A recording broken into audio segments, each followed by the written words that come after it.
Hi, everyone. I'm Crista Cowan. I'm the corporate genealogist here at Ancestry, and it is time for another Wednesday Ancestry virtual event. October is my favorite month of the year, and it has been National Family History Month here in the United States. And that's particularly exciting to me because it means that more people are focused on family history than maybe during the rest of the year. I also think the timing of it is perfect because as we head here into Thanksgiving in the United States and then into the December holidays, I think there's a lot of opportunities for family to gather.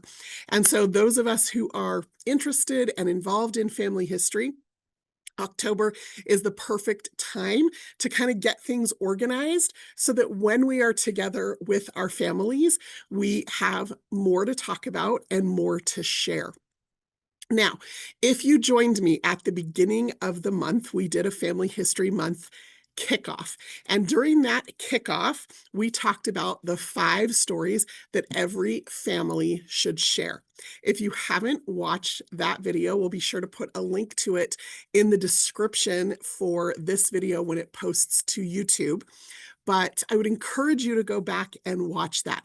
It's a great frame up of how to share family stories. And ultimately, for me anyway, that is one of the primary reasons that I do family history. It's not just about filling in blank spots on a pedigree chart or trying to see how far back my tree can go, though those things are fun. It is more about how do I discover the stories of the lives of the people who came before me, the people whose choices led to me being who and where I am in the world today. And then how can I continue to share those stories with my family so that we can keep it going for the next generation? So if you haven't watched that 5 stories every family should share video, I encourage you to do that. Today, what we're going to talk about is a little bit of a grab bag of things, and I am going to keep an eye on the Q&A if you have specific questions about these things. So first, what I would like to talk about is what you can do to turn the things that you're discovering into family stories. As you build out your family tree, one of the things that happens is you start finding records. You'll get those little leaf hints, you'll do searches. The records that you'll find are going to be things like census records, draft cards, passenger lists, death certificates, obituaries, marriage announcements. If you then foray into newspapers.com, you might find stories and events that happened in the lives of your family members. Sometimes it might just be a little single line mention in a social news column. Sometimes it might be a full article about civic service that they offered or military service that they offered. It might be a crime they committed or a tragedy that struck their community. All of these things pieced together start to give you the story of that person's life. The next thing that I want to encourage you to do in that process, though, is to do a little bit more research. Look into what was happening in the world and in their community at the time that they were living there. Putting the events of their life into the context of their community is going to give you more insight into the story of the lives that they were living. And then look for little stories that you can tell or share about your family. One of the things that I have learned over my multiple decades career as a genealogist and as the family historian in my own family is that people crave connection, and connection is best achieved in families through sharing family stories. And so if we look for what is the story here and then figure out ways to share it, we will have that increased opportunity to connect, whether it's with our children and grandchildren or nibblings. I have 7 of those, our brothers and sisters, or even just feeling connected to our parents and grandparents who came before us.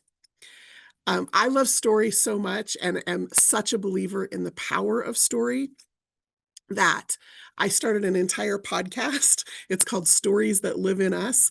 We're now in season 2 of that podcast, and every episode is a story from my own or someone else's family tree. And so if you need some models for how to tell those stories, by all means, please come listen. You'll find that on YouTube. And again, the title of that is Stories That Live in Us. Now, that brings me to the second thing that I want to talk about today. For the second season of my podcast, we've been doing a celebration of America 250. So 2 days ago, we hit the 250 days until July 4th, 2026. And here in the United States, July 4th, 2026 will be the celebration of what is being called America 250, or the 250th anniversary of the Declaration of Independence here in the US. And so we've been celebrating the stories of America. And I would just like to invite you, as you'll notice over the next several months here at Ancestry, elsewhere in the country, if you live here, you will notice there will be an increase in America 250 content, discussions about America 250. And so one of the things that you can look for as you are looking for those stories in your family tree is your family's role in the American story. And I would love if everybody could answer that question. So if you want to write it down so that you can be thinking about it, we will talk more about it next year on some of our virtual events and other platforms. But what is your family's role in the American story? That's the question to be asked and answered. Okay, the third thing that I want to talk about today is what you can do to keep your family history momentum going through November and December and into the new year. And there are a couple of tips that I want to share with you. So the first thing has to do with, as you gather with your family in the next few months, and a lot of us have the opportunity to do that. I realize not everyone does, and I realize that I am skewing a little heavily US-based today. I don't want to completely ignore our UK and our Canadian and our Australian friends, but a lot of us have increased opportunities in the months of November and December to gather with family. And so there are a few things that I would like you to consider. One is what stories you can share. We've talked about that. But the other thing is what stories you can collect. And so I'd like to do a little exercise today. If you have a piece of paper handy or a notes app on your phone or tablet, or maybe you want to just pull up a doc in your computer and start typing, I would like to take a couple of minutes and have you brainstorm a list of what are the questions that you want answered from various members of your family. And if you're watching this live, please put it in the chat. If you're watching this on YouTube, leave a comment. What are the questions that you want answered? Let me give you some examples to kind of prime the pump, and then you can brainstorm your own list. One of the questions that I always loved asking at family Thanksgivings, and I even do this now when I just gather with friends or when I meet new cousins, I love to hear the story of how people met their partners. And so I would ask my grandparents, tell me the story of how you met. And even if I had heard it a dozen times, sometimes I would still ask the question for two reasons. One, every time they told it, sometimes they told it from a different perspective. Sometimes they included details they hadn't shared before. Sometimes my grandmother shared it. Sometimes my grandmother shared it with my grandfather in the room, and then he would put in his 2 cents.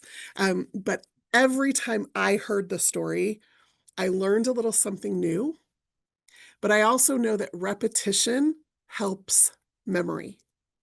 Repetition helps memory, and so the more I heard it, the more that their story became part of my story. The more I remembered it and all the details, and now that they are both gone, I can share that story. Didn't expect to get emotional. I sometimes do when talking about my grandparents. I loved them dearly and had so much of my life with them, and I'm so grateful for that. But I loved hearing that story from them. And now I can share it with the next generation so that they have that memory to keep them connected to my grandparents, who most of them did not have the opportunity to know or know well because they were still young when my grandparents passed. So I love asking that question. The second reason, not just because I want to hear it again, but because every time I asked it, there were different people in the room, different cousins, different aunts and uncles, different members of the family. And so different people were hearing the story firsthand because I thought to ask that question. So tell me the story of how you and Grandpa met. That's a really great question to ask.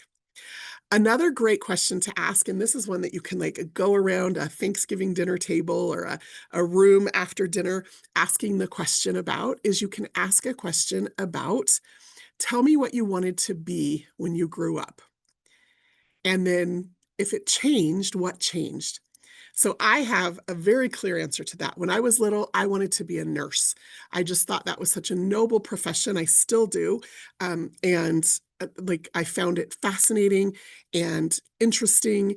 And then one day when I was young, my sister fell and split her head open. And my dad wasn't home. And so my mom had to drive her to the hospital, but I had to sit in the passenger seat holding a cloth on my sister's head to keep the pressure on, to keep the blood um, staunched. And I did okay.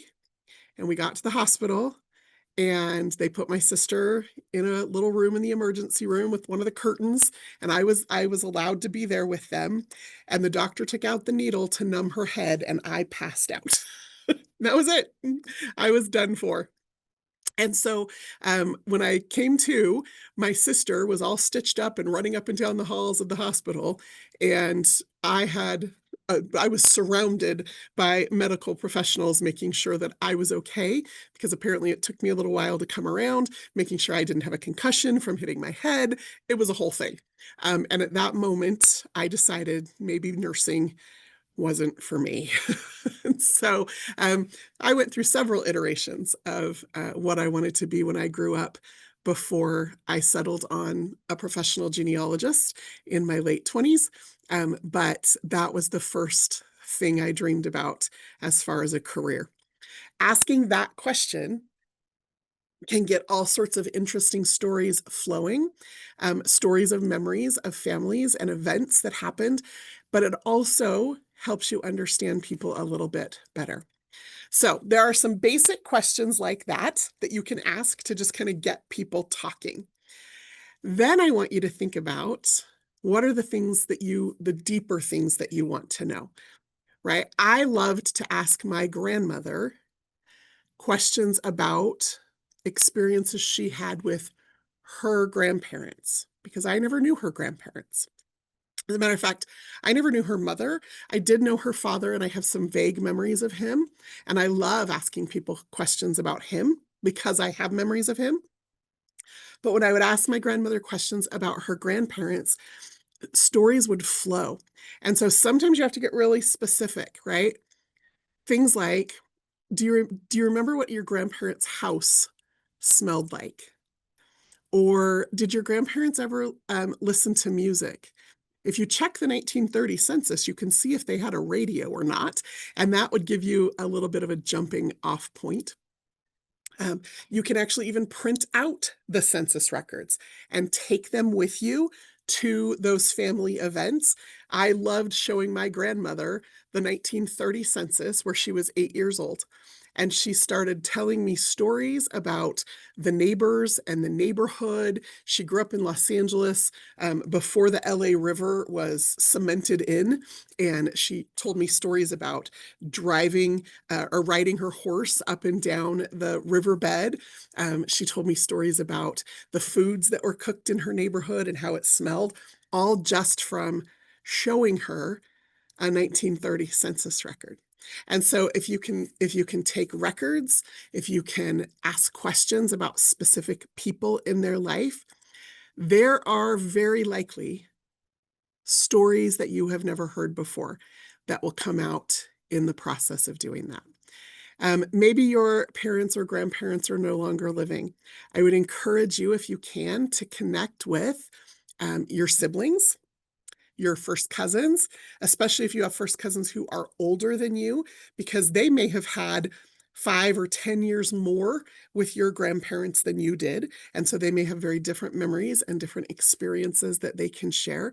But who can you gather over the next few months, whether it's for Thanksgiving here in the United States, whether it's for Christmas or Hanukkah or whatever holidays your family celebrates in the months of November and December?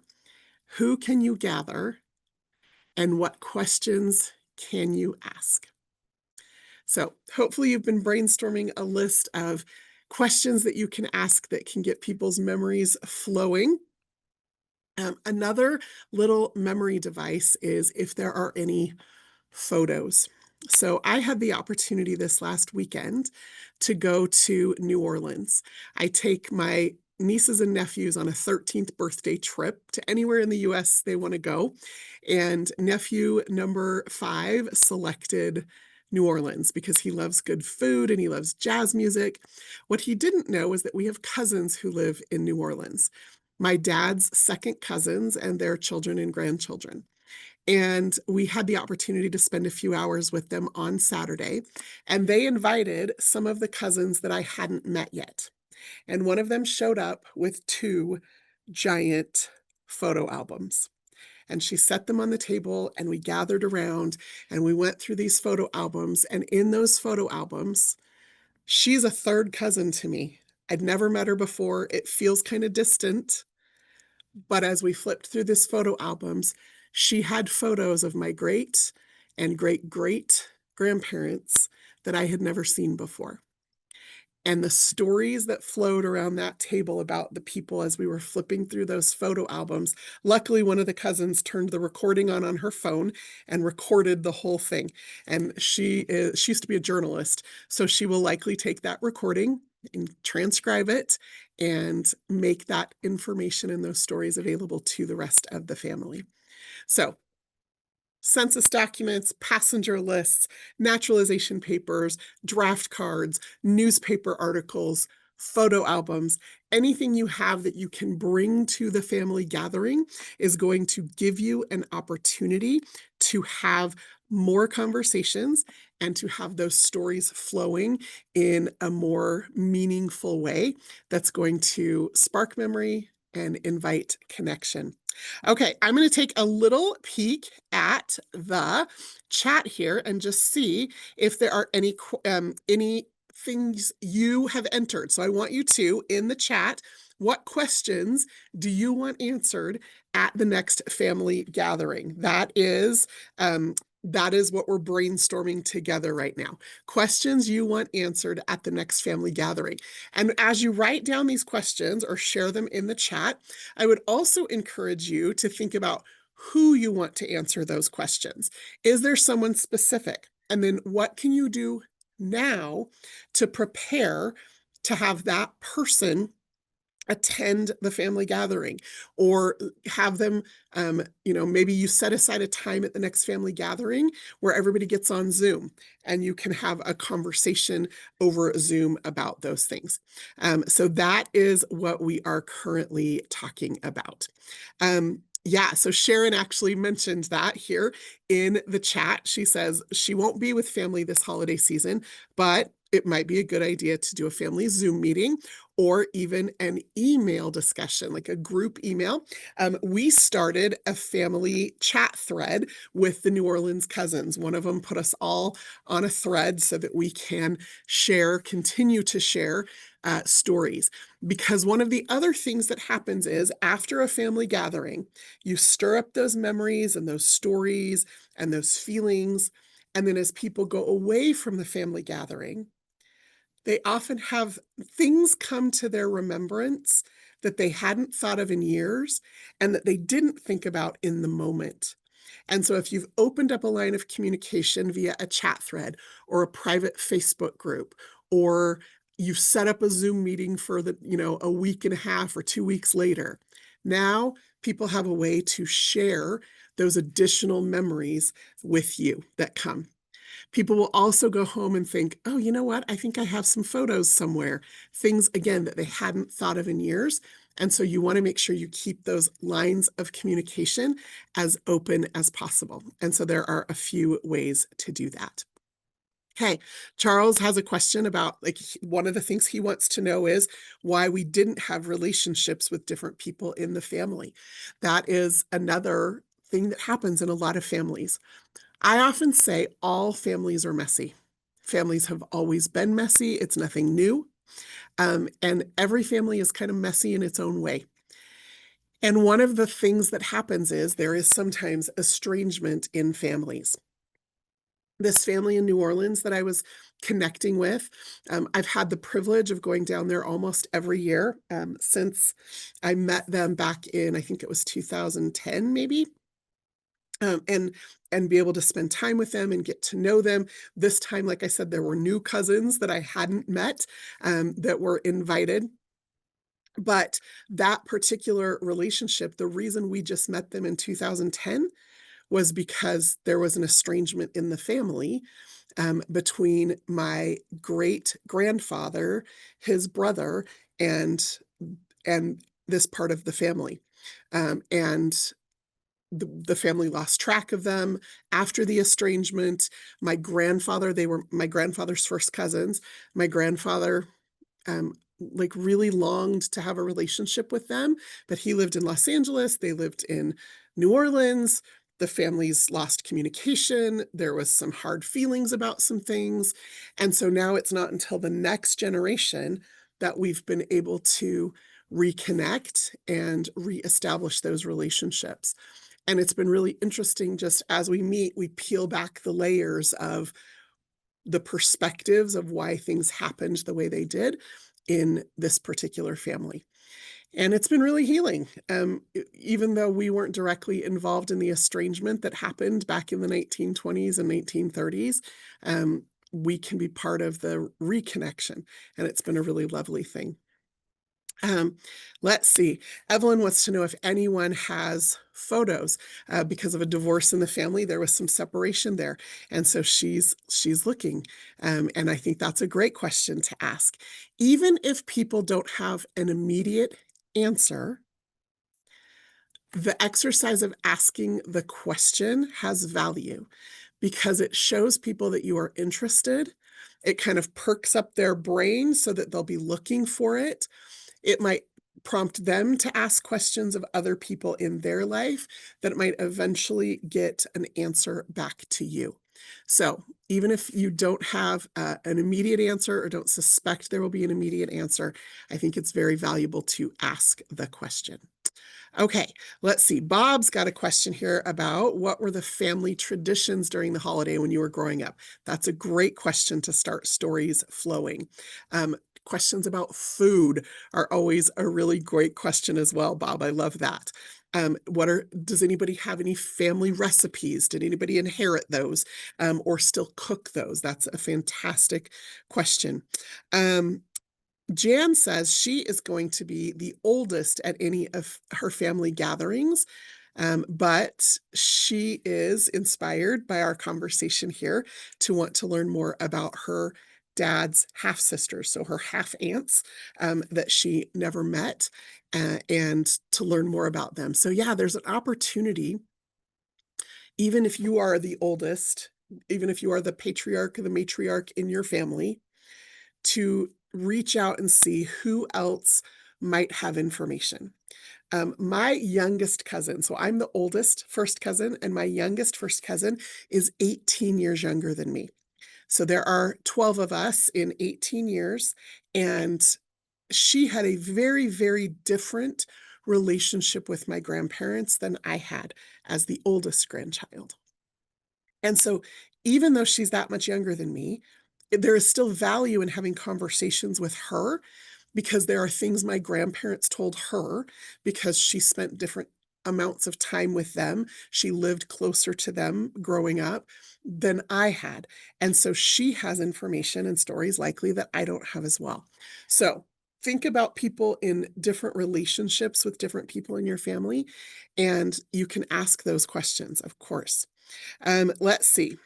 Deborah is Deborah is also the oldest in her family, but she wants to ask her mom's first cousin what her mom was like as a kid and what they did for fun in their small Georgia town and what group activities were available. Barbara wants to know what religions the family followed and when and why the family stopped going to church. Jeanette wants to know, let's see, she has a first cousin once removed and a second cousin once removed who have helped her with a lot of information. So yeah, that actually brings me to the next thing that I want to talk about. Thank you for that segue, Jeanette. This is the perfect time to start to get some things organized. Here in the Northern Hemisphere, we're heading into winter. A lot of people who garden and golf and do, travel and do lots of other outdoorsy things. Now, as we head into these winter months, we tend to get a little hibernate-y. And so it's a perfect opportunity to get on Ancestry and to just kind of clean some things up in your family tree, make sure you've got the information that you need, and then dive into your Ancestry DNA match list. So in my family, I mentioned we had this estrangement a couple generations ago, but now those in the second and third generation are starting to pop up on my match list. And sometimes I don't share very much DNA with them. A third cousin and I might only share 30 or 40 or 50 centimorgans of DNA. But if you think about it, a third cousin, your grandparents were first cousins and very possibly grew up together, spent holidays together at grandma and grandpa's house. They might have photo albums with pictures you don't have. You might have photo albums with pictures they don't have. So there's this real opportunity to connect with those people. But the best chance of connecting with them is to make sure that you've explored as much of your family tree as possible. I would encourage you, wherever possible, to make your family tree public. So, public on Ancestry just means that anyone with an Ancestry subscription can see the dead people in your family tree. So, living people are automatically privatized. You can see them because it's your tree, but nobody else will be able to see information about the living people in your family tree. The dead people in your family tree will be visible to anybody with an Ancestry subscription or anyone that you intentionally choose to share your family tree with. And so if you kind of build up that family tree and then make sure, just double check your DNA test settings and make sure that your DNA test is attached to you in your family tree. That means that when your new cousins take tests, and they will, if they haven't yet, they might be hiding in your match list now. But if not, remember, as we head into the holiday season, there are a lot of people who get DNA tests as holiday gifts. And they take those tests. And then in January and February, we start to see a bunch of people show up on our DNA match list, new matches from all of those holiday tests. So if you're there on Ancestry, your tree is attached to your DNA results, you've made it public, when they show up on your match list, they're going to be looking at their results for the first time, and you want your tree to be visible and available for them so that they can recognize, oh, look, I think I recognize that name. That might be my great-grandparents on her tree there. And then they're more likely to want to connect with you. It's also a really good idea to develop a habit of checking your new matches and sending messages. So, one of the things that you can do with your DNA match list is you can sort it by date added, meaning the newest people on your match list will show up at the top of the list. And you can go through those. And if you have close matches, I would encourage you to send messages to them. Because what that means is that when they get the notice from Ancestry that their DNA matches are ready, their DNA results, they'll come to the site, and your message then will be one of the first things that they will have accessible to them. And so that moment when they're first looking at their DNA matches for the first time is a really great opportunity to make that connection, or in some cases, reconnection with some of those first and second and third cousins that you might have lost touch with. So, I love that there are several of you who are concerned about the fact that you're the oldest generation in the family, but have already started thinking about how do I then go sideways to find some of those additional family members. And that is a really great thing to do. Okay. Kathleen has a personal question for me. It's actually about my necklace, and she wants to know if it has any special meaning. I do wear this often, and it has to do with those 13th birthday trips with the nibblings. I have 6 nephews and 1 niece. And my one niece, she wanted to go to New York City. And while we were there, we went down to Canal Street and went jewelry shopping because I like to buy a piece of jewelry when I take a special trip instead of other kinds of souvenirs. That's what I buy. And so she and I both bought a piece of jewelry, and that's this necklace. So I wear it not just because it's my favorite color, but also because it reminds me of her and of that trip. Okay. Let's see. Sandra, so we're just, again, if you've just joined us, we are talking about our Family History, National Family History Month activities, because that was what October was, and then how we kind of carry this into the future. And so in the comments here live or in the comments on YouTube, I just would love to hear from you. At the next family gathering, what questions do you want answered? And then think about what you can do now to prepare for that so that you can contribute in a meaningful way, but so that you can also kind of prime the pump for some of those memories and stories and connections that often flow at family gatherings. So Sandra shared here, she planned a trip back home to Pennsylvania, and she emailed her brother in advance to ask him to take her to the grave sites of different ancestors.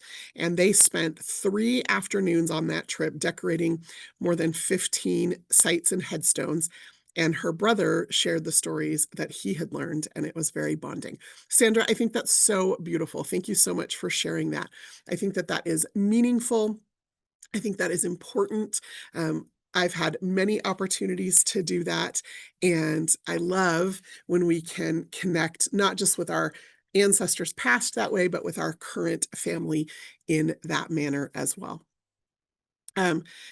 Kathleen says, this is the time of year Arizonians go outside more. You're probably right. Okay. Penny says, one of the questions that we all need to remember to ask more is why? And I think I loved that. I love that you're trying to get to the heart of something.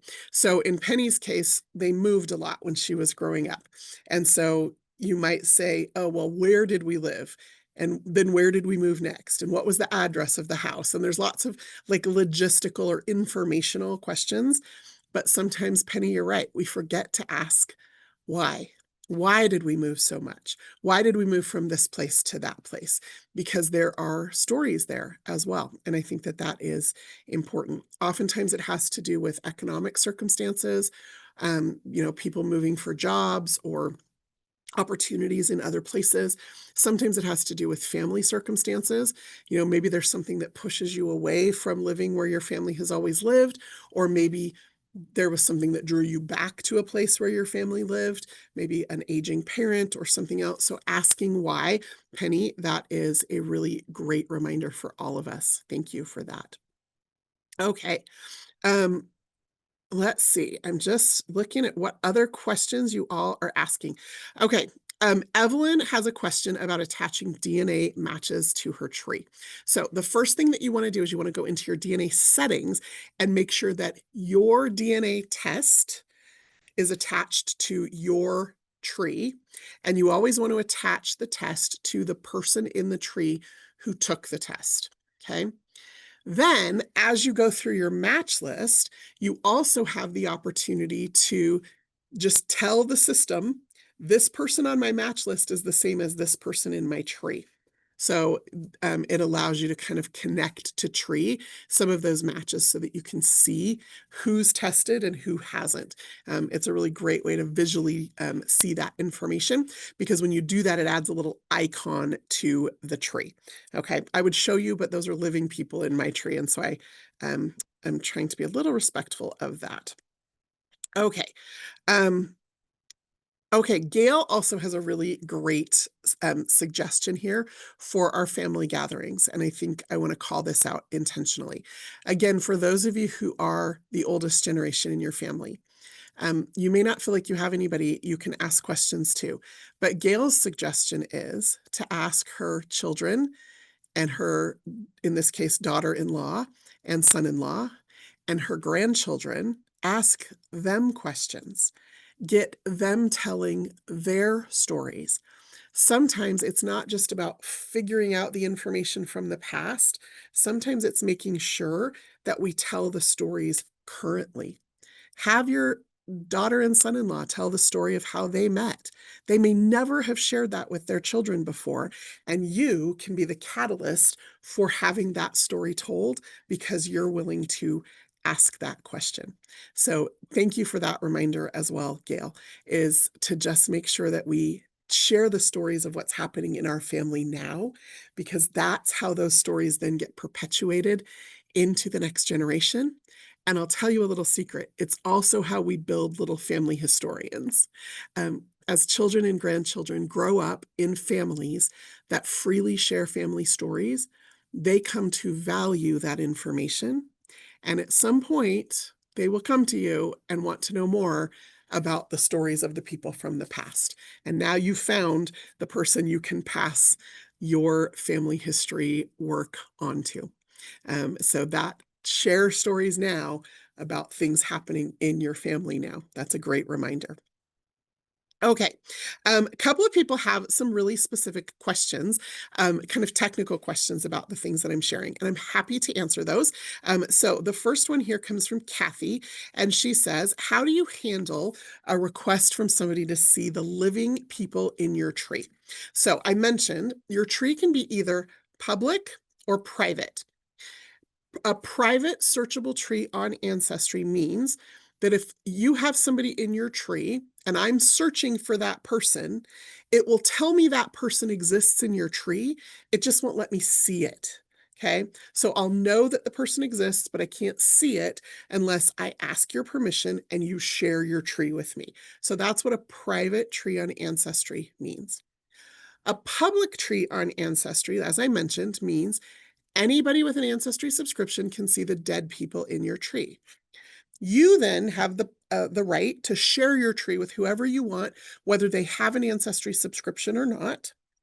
And you also can decide whether you want them to be able to see living people in your tree or not. So I have shared my tree with both of my parents.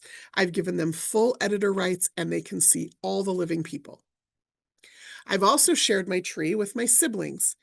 I've only given them viewer privileges, guest privileges, because I don't want them editing anything. And I've also given them the ability to see the living people in the tree because they are the living people in my tree. And I want them to be able to see that information, to be able to update information or provide me with corrections if I need them. They can't make those corrections, but I want them to be able to make those to provide me with that correct information so they can see everything. Now, I have a cousin who asked me if I would share my tree with her. And I did, but I did not give her the ability to see living people.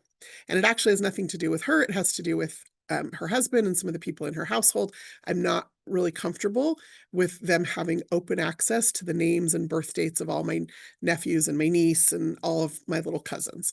Okay. And so I chose to keep the information about living people privatized from that person. So you have the right to decide who you share your tree with and what information you share with them. You have full control over that. And so that's going to be in your tree settings on Ancestry. That's where you can go to invite people. That's where you can go to see who you've shared your tree with and what level of permission, viewer, contributor, or editor you've given them, and whether or not they can see the living people in your tree or not. So you make that decision. If somebody asks to see the living people in your tree and you're not comfortable with it, you can let them know that. You have every right to set those boundaries. So you can ask them what specific information they're looking for, and then you can decide if you want to share that with them. But as far as sharing information about deceased people, that's kind of why the boundary exists with Ancestry, is because most people can figure that information out anyway. So we can just decide, how much or how little of that we want to share with people. Okay. Let's see what else we've got. Yeah, so Regina brings up again the religious practices in the family, and I think that connects really deeply with family traditions, sometimes in ways that might surprise us. So as you think about how to have conversations, sometimes when we're gathered with family, conversations about religion and politics can get heated, and so framing it in the context of your ancestors sometimes makes it a little bit easier to have some of those conversations. And particularly when you're celebrating a religious holiday like Christmas or Hanukkah or whatever else your family might celebrate, I think it's important to understand the origins of that celebration. And so again, kind of framing it in, what church did grandma belong to? And did grandpa belong to the same church? And when they met and started a family, like, how did they decide what faith tradition to raise their children in? At what point did various people decide to stay in or leave that particular faith? Were there did they have a faith community? What did that look like? Are they buried in a cemetery affiliated with a particular church, or are they buried in a municipal cemetery or something else? Those are the kinds of questions that you can ask that can get to the root of some of those religious exploration without bringing religion into a family conversation that might sometimes get a little heated or cause some problems. And it makes it safer to talk about those things. So I think that is a fantastic idea, Regina, to talk about those things. And then, in addition, as she suggests here, you can frame it up as how we celebrate this holiday or why we celebrate this holiday. So in my family, we celebrate Christmas, but I come from a Christian faith tradition where our Christmas church celebration just happens on Sunday and usually happens the Sunday before Christmas. Some of you may come from a faith tradition where you go to the midnight mass on Christmas Eve, or you celebrate the day of Epiphany on January 6th, or right. So as you think about the ways that your family celebrates the holiday, that might also give you some clues into what the previous generation's religious or faith traditions were. And so ask those questions did we always do this, or did we used to do this? Why do we do this particular tradition? Where did this particular tradition come from? And as you ask those questions or do a little bit of research, it might lead you to more details about the faith traditions of your ancestors. Okay, let's see.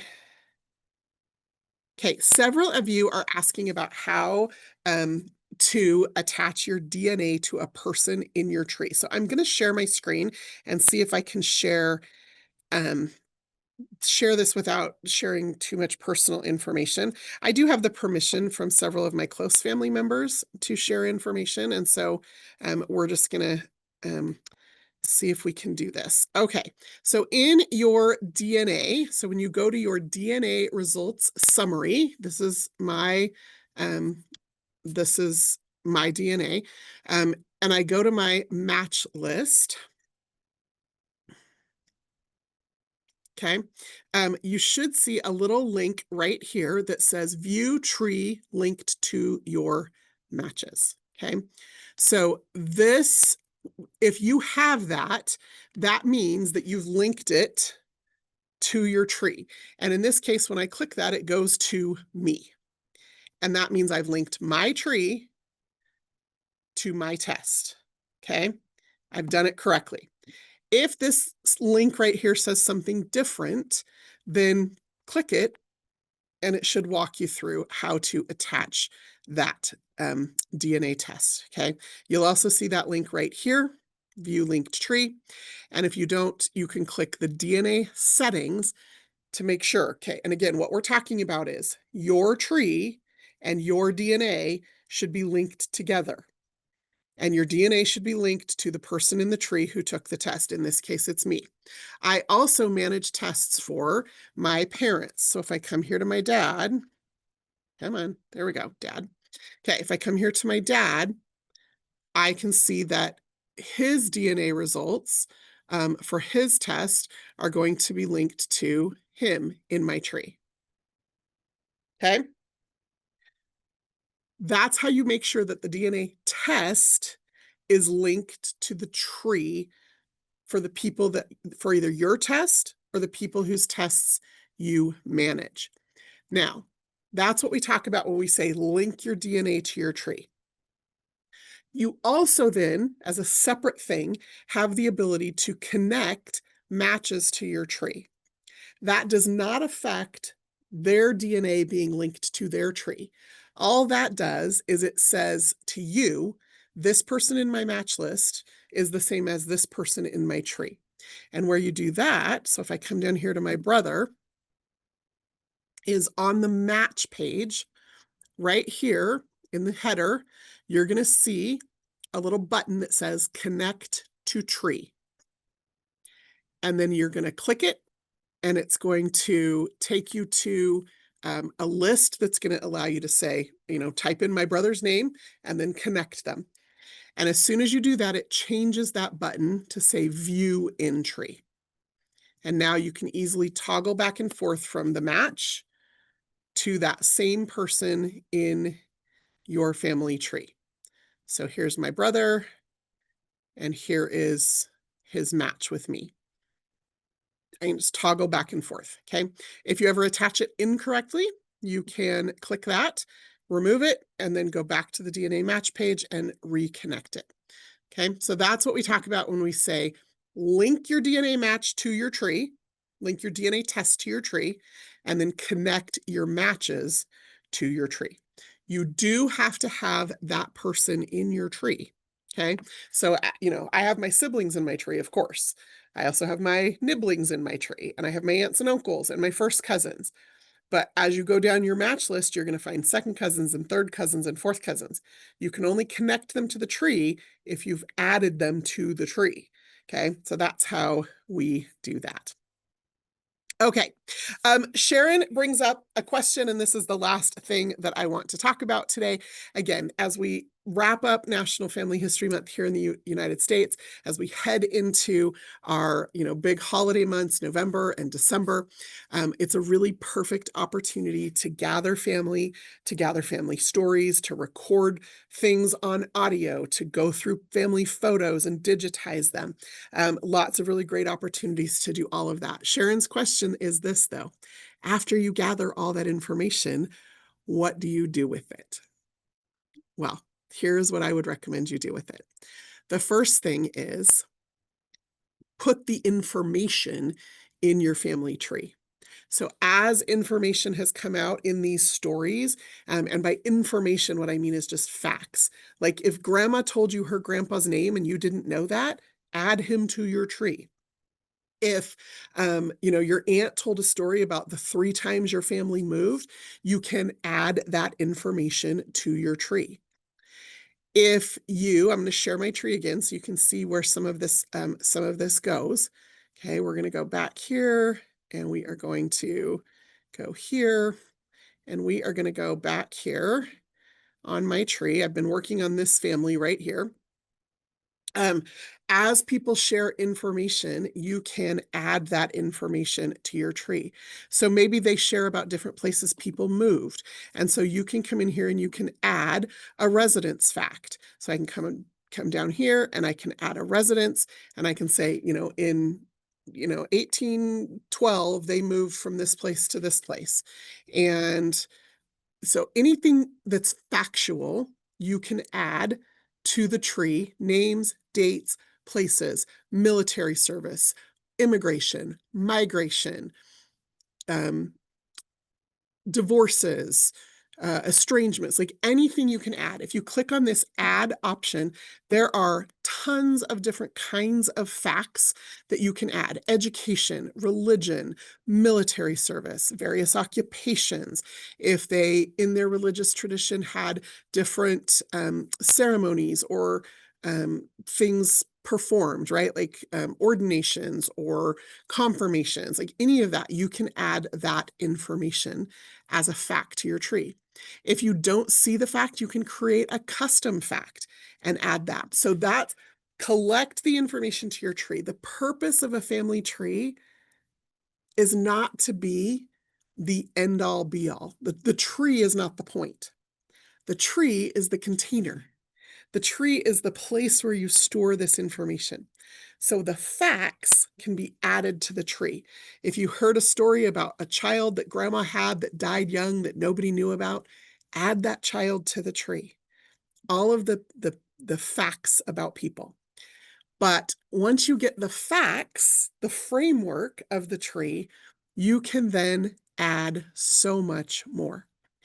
In the gallery, for every person, you can upload media. You can add those pictures that somebody brought. You can get out your phone. As a matter of fact, I did this last weekend in New Orleans. If I was to show you my phone right now, I don't even know if I can do this, but I'm going to try. Doing new things on Facebook, on our virtual event today. Okay. I'm going to see if I can hold this up and if you all can see that. Okay. This picture right here is my great-great-grandmother. It is a picture I had never seen before that somebody in the family shared with me on Saturday. And I just took out my phone and took a picture of the picture. And I will probably run that through AI to clean it up a little bit, because the angle I took it at was a little skewed and there was a little bit of a light glare on one corner of the photo. But I can clean that up pretty easily. And then I will upload that to the gallery in my family tree for her, so that now I have that picture here. I also will probably on the picture write a little bit of a description about when and where the photo was taken, and when and where I obtained a copy of the photo, because this particular photo came out of my third cousin's father's baby book. His mother had put together a baby book that had pictures of his parents, his grandparents, and his great-grandparents, and she was his great-grandmother. And so I now have some details about not just when the picture was taken or when the picture was passed on, but also how I obtained a copy. And each of those is a little bit of a story or a description that I can add to that photo. So you can upload photos directly to the gallery for the person in the photo. You can also tag multiple people in that particular photo. So anytime you have a photo that has multiple people in it, you upload it to the gallery, and then you can tag or attach it to the other people in the picture. So here is that same woman as a young woman with her husband before he left her and their two sons. And you can see as I hover over them, they are, it has been tagged to or linked to each of those people in the tree. And now it will show up in all of their galleries. And this is, the little description that I wrote, and I've added the year I think the photo was taken and where the photo was taken, so you can start to collect that level of information. You also then can, in the gallery, upload stories. You can either type it out in a doc and then upload the doc, or you can create the story directly in Ancestry. So if somebody has told you a story about somebody, you can type that story up, or you can upload an audio file of that story. So if you've recorded somebody telling the story, you can upload an audio file with that story in it. And then again, you're going to want to tag anybody who was speaking, anybody who was talked about. And you can attach that single audio file or that story or that photo to as many people in your tree as you want. And that starts to make your tree not just a container, but a really rich, interactive media hub where you can share family stories as you collect them, where you can preserve those stories for the next generation. And then you can share your tree. And remember, you do not have to have an Ancestry subscription to view somebody's family tree if they have shared it with you. So I have shared my tree with my parents. They both have subscriptions, but I've also shared my tree with my siblings. They don't have Ancestry subscriptions. They had to create a login, so they had to use their email address to create their own login, but they do not have to have a subscription because they're not accessing all the records and the tools on the site. They just want to know, what stories is Crista finding and sharing, and how can I just keep an eye on what's happening and have access to that when I need it. So that is what I really hope. Oh, a couple of you didn't see the picture because I was in the little box. Okay, here we go. There's the picture again. It's hard to share at this distance, but there you go. And it looks way better on my phone than it does on your screen.